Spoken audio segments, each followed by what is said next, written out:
Game of Thrones fans, hey, driving while reviewing, right here. Game of Thrones, episode 9, season 6, The Battle of the Bastards. It kind of makes me feel warm inside. I'm a bastard too. Yes. And so when you think about that, you think, well, by God, I've got a little bit of Ramsay in me. I've got a little Jon in me. This is personal. And it's time for Ramsay to go. Let's chat. So when you see the preview, the first thing you notice about this is the Starks are screwed. And I don't say that lightly.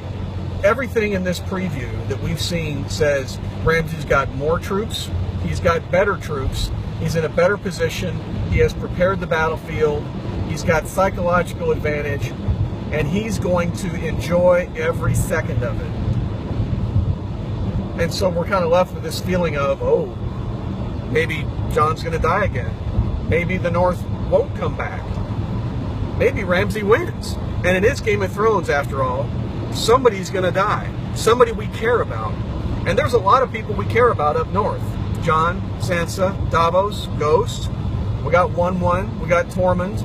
We possibly have Brienne and Pod coming back. There's people we care about who could very likely all die. Or some, anyway. So they've set it up in the preview like this is a real problem. And preview-wise, and going back to previous episodes, you can see why, right? You've got this massive Bolton army by comparison. It's at least twice the size of the Stark army. They are armed, armored, ready to go, combined arms, pikes, archers, infantry, cavalry, in formation, on a hill, ready to go, burning crosses, upside down, flayed men. You know, you got Rickon, who's probably dead meat. Sorry, buddy. But once Shireen got burned at the stake, all bets are off, you know? I mean, everything's fair game, especially for Ramsay. So I think that, and then you also take into account Winterfell, right? The first battle where Stannis was. Stannis died there. His army died there. And I'm willing to bet, because of the scene we saw where Davos is over the wood, like the pyre where Shireen might have died, that tells me that they have led them into the place, not just where Shireen was sacrificed, but possibly to the battleground itself, where Stannis got rolled over by the Boltons after most of his troops deserted him. So they're luring the Starks through this area. They got all the Ramsay dirty tricks. He's going to do everything he can to mess with the heads of everybody else. It's going to taunt them. It's going to make them afraid. It's going to goad them. And he's just looking so smug. I mean, and let's just talk about that for a second. He needs to die. And I wanted Joffrey to die in the worst way. But Joffrey's like a Boy Scout by comparison. Ramsay's so bad. And in fact, he makes one-dimensional look good, right? I mean, he's a sadist, but he's so creatively sadistic that it almost has a nuance to it. Like, how can he top himself? What is he going to find of interest? The love who was killed at Winterfell by Theon and Sansa when they escaped, the gal with the bow, the huntress, when she died, and he found her, he's like, man, I liked her, but yeah, feed her to the dogs. I mean, that's the kind of guy we're dealing with. There's only a few ways he should go, in my mind. You got two options. One is the just death, where he is fed to the dogs himself, or where he is killed by somebody meaningful in a, you know, with a great soliloquy or some kind of, you know, harsh end. Something just and final and painful and ugly and over. The other one would be sort of cathartic and funny, kind of like a Boba Fett death, right, from Return of the Jedi. So here he is in his showdown, you know, on Jabba's yacht, and the mighty Boba Fett, you know, gets knocked off of, you know, the gangplank by a blind smuggler and falls into a hole with the wiggly, you know, sand creature thing, who then burps after he eats him. You know, just this cathartic, humorous death. So you know, for Ramsay, I can see that being like, you know, 1-1 coming up to him and going, boom, big club, smash, you know, just completely, just instant death. It would be very funny and cathartic. maybe not as filling with, you know, righteous justice, but the humor of it might be worth it, you know. So we can dream, right? So you've got all these things on the pro Ramsay side. On the pro Stark side, all you've really got are two things, friends. Two. You have Jon himself being an inspirational leader. He's an excellent swordsman. Everybody loves him. The wildlings think he might be a god, at least some of them, that he was, you know, resurrected. I mean, he has the mojo, right? He has the it factor. He is, you know, Tom Brady or whoever you want to say, as, you know, he's got that magic touch. He's a leader. He's it. So that is something. But when you're outnumbered more than 2-1 and your equipment sucks and you're in a bad position, that ain't enough. So the popular speculation these days, of course, is that there's some kind of help from the outside. And so I want to get into that because, I mean, for meta reasons, you know, we all suspect that, you know, Jon's going to live and Sansa's probably going to live and that Ramsay's probably going to die. And we have lots of good reasons to think that. But, and I hate getting into the meta stuff because, you know, it needs to be explainable. We need to have a genuine sense of dread that somebody really important might die. And Game of Thrones, up till now, has done a really good job of doing that. I mean, they have killed big characters at big moments and kicked us right in the nuts. And that's to their credit. They have maintained genuine tension that somebody we really root for, a traditional heroic character, died. Once Ned died, again, all bets were off on this show. They told us nobody's safe and you got to be ready that bad stuff happens and it might not turn out the way you want.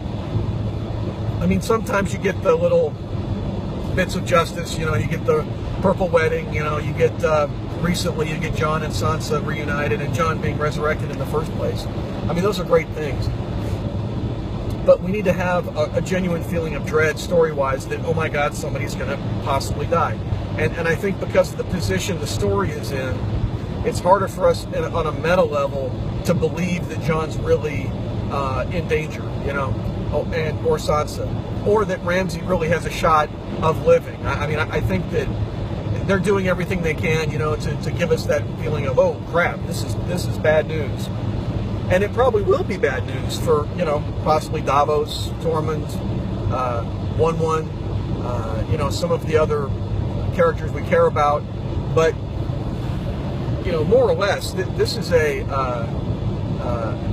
exercise of how can the showrunners deliver a believable reason for Jon to win, given the setup that they've provided. So the setup demands now, essentially, that Jon gets help from somewhere else. And I want to talk about the different sources of that help. The first one is other northern houses that we just haven't heard about yet in the story on the screen. Now, they did show that war room scene where Davos and Sansa and Jon are looking at the map, and there's the counters out there about, you know, oh, here's the Manderleys, and here's the Glovers, and, you know, talking about the different groups out there. And it may well be that in the downtime between sessions, you know, between the interlude and the episodes, that Jon and Sansa and Davos have recruited more people that we just don't know about because we haven't seen it, and they didn't show it on the preview. So maybe the Manderleys are there already, and we just don't know it. And they should be pretty represented. I mean, that should be another 500 or 1,000 or 1,500 guys, I would think. That would be a significant add. And, you know, there's other minor houses, too, including House Reed, which is where Mira and Jojen were from, and Howland Reed, who is the keeper of Ned Stark's secret. I mean, other than Bran, Howland Reed is the only person who knows about the Tower of Joy, and he's the only one who has personal knowledge, and he is, you know, a Stark bannerman. So it sure would be nice if he showed up and said, oh, Jon, by the way, you know, R plus L equals J, and, you know, you're this. And, you know, and that will totally feed into the Melisandre storyline of Azor Ahai, and you're the prince that was promised, and I saw you taking Winterfell, and so on and so forth. So I think that could really boost Jon's his own intangibles and really kind of power him through this episode, because it looks like there's a lot of adversity in this episode from the look on his face. Most likely, seeing Rickon dead. But so I think those northern houses coming in that we don't know about is the first most obvious source of help.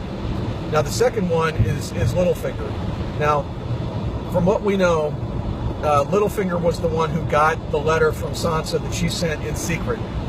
And I think this makes sense. And there's two parts of this that I find interesting. First is, how do they get there? I mean, they're on horseback because they're knights, so that's good.